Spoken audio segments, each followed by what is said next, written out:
মা কুন্তি তাহলে দুঃখ কেন চাইতো? এটাই তো হলো জীবনের ভাবার দরকার, এটাই হলো জীবনের মন্থন। যেভাবে মাখনকে মন্থন করলে ঘি বেরোয়, সেভাবে নিজেকে মন্থন করলে জীবনের সঠিক বিচার বেরোয়। একটা কথা আমি সবসময় বলি, জীবনের বিচারক নিজে ছাড়া অন্য কেউ নাই।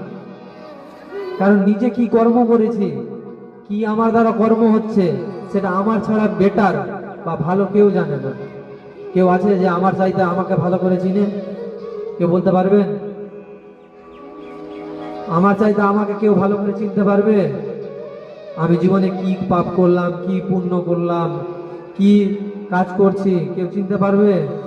মানুষের সামনে তো এই তিলক, তারপরে ধুতি পাঞ্জাবি পরে চলে যায় তো, মানুষটা খুব ভালো রে, সবসময় ভগবানের ভজনা করে, ধুতি পাঞ্জাবি পরে, নিরামিষ আহার করে, মানুষটা খুব ভালো।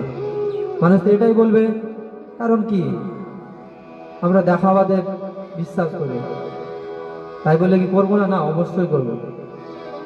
সেটা একটা হলো আমাদের অঙ্কুশ।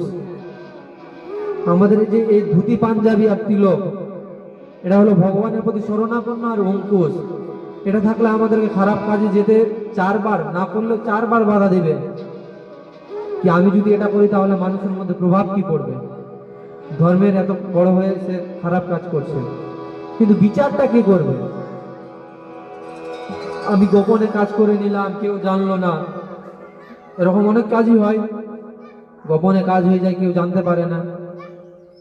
গোপনে কাজ হয়ে কেউ জানতে পারে না, তাই বলে কি তো বিচারটা কে করবে? বিচারকটা কে? নিজেই।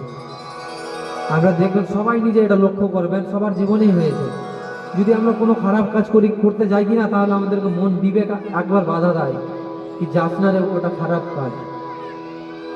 কেউ আছে কি কার মনে বাধা দেয় না? দেয়। আমরা যে অনেক কেউ আছে যারা আমিষ আহার করে, আমিষ যেটা আমরা কিনতে যাই তাকে মেরে ফেলা হয়, সে সময় কত কেউ দেখতে পারে না। কেন পারে না?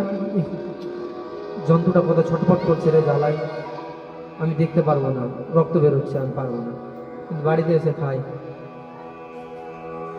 তো আমাদেরকে বিবেক বাধা দিল না ওটা ছটফট করছে, ওর কষ্ট হচ্ছে।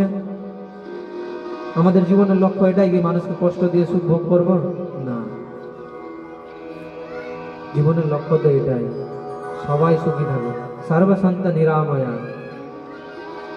জীবনে সবাই যেন সুখী থাকে, সুখী বেশে সংসার সব দুঃখী আর